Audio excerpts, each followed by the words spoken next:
60 years of solid, firm Kenya-Japan diplomatic relations and is a demonstration that Japan remains an important partner for Kenya. I also confirm that Kenya is committed to enhancement of our friendly relations, including through regular visits. Over the course of 6 decades, Kenya-Japan relations have deepened and expanded. And as noted during our discussions with the Prime Minister, our economies complement one another, with each country's exports requiring the other. The key sectors of our cooperation include road and transport, health, energy, ICT, education, agriculture, among others. During our discussions, I shared with Prime Minister Fumio Kishida the salient elements of Kenya's development strategic priorities and plan for execution. They include agriculture and food, security, climate change and environmental conservation, health and research, ICT, infrastructure development, education, and capacity building, as well as in the security sector. On infrastructure, I am very happy that we have now concluded discussions on the development of Mombasa and the coastal region, including the Mombasa Gateway Bridge, Dongo Kundu Special Economic Zone, and associated infrastructure in the coast region. And we have agreed on an accelerated, time-bound execution plan, as some of these projects had been delayed. On agriculture, we acknowledged Japan's support for the completion of Phase 2 of Mwea Irrigation Scheme and the completion of the National Rice Master Plan to cover the entire country as a mechanism of achieving food security in our country and also throughout our continent, with Africa's food security in mind. And I have thanked Prime Minister for all the initiatives he is undertaking on matters food security in our continent. Further, the Prime Minister and I discussed the modalities of financing national development, including through frameworks like government-to-government and public-private partnerships. As a consequence, a PPP framework was signed between our two governments, and we therefore agreed to take deliberate steps to facilitate the private sector to play a significant leading role in the Kenya-Japan economic cooperation programs and projects. In keeping with the commitment to support implementation of some areas of interest, today Kenya and Japan signed a memorandum of understanding on cooperation in the ICT sector and on the enhancement of capacity of the Kenya Medical Research Institute, KEMRI, to build on its pandemic management potential.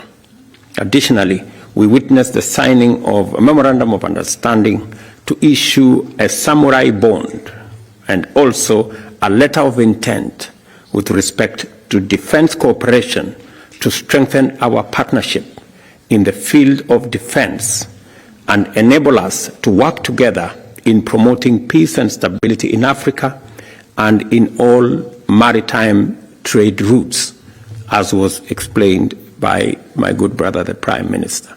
As you know, we have challenges in our region, in Sudan, in Somalia, and associated areas.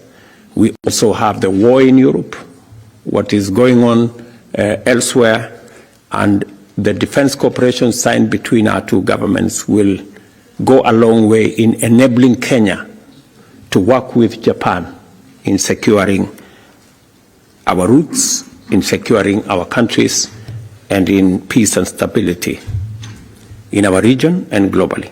At the multilateral level, Kenya will remain a strong supporter of Japan-EU partnership in general and in respect to TIGAD in particular, ensuring that our participation and our programs, as has been the case between Africa and Japan. Similarly, we count on Japan's increased support for our nation's development in keeping with the demands of our radical positive change. Japan and Kenya noted the importance of a rules-based, transparent, and fair development financing and the importance of compliance with the international financial rules and standards by all creditor countries. Japan has a strong voice which can support and amplify the effectively disenfranchised voices of developing countries in regard to their peculiar development needs in terms of access to affordable financing for sustainable development. As a result, the reform of the financial international development finance architecture is a necessity. And additionally, I brought to the attention of the Prime Minister my forthcoming activity as the International Development Agency's replenishment champion, and especially the summit I am scheduled to host in Nairobi in April 2024. Through the Prime Minister, I requested Japan's support for this important replenishment that will greatly support countries in the global south, especially in Africa. In our discussion, we noted the need for international community to uphold the very foundations of the international order, such as respect for the sovereignty and territorial integrity of all nations, and to ensure global peace and stability. We also covered the urgent and important campaign for the reform of the international financial architecture, and as the Prime Minister has said, we will be continuing discussions on reform of the UN and other agencies later. Let me also confirm here that I will be having a conversation with the Prime Minister on the Nairobi office of the United Nations, and to appreciate that Japan already supported the United Nations Secretary General's proposal for enhancement of the office in Nairobi.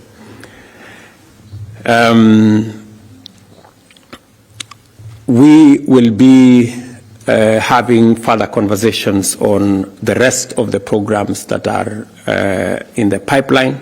And again, Mr. Prime Minister, on behalf of my delegation and I want to appreciate your cordial invitation and the hospitality that has been extended to us. Thank you very much.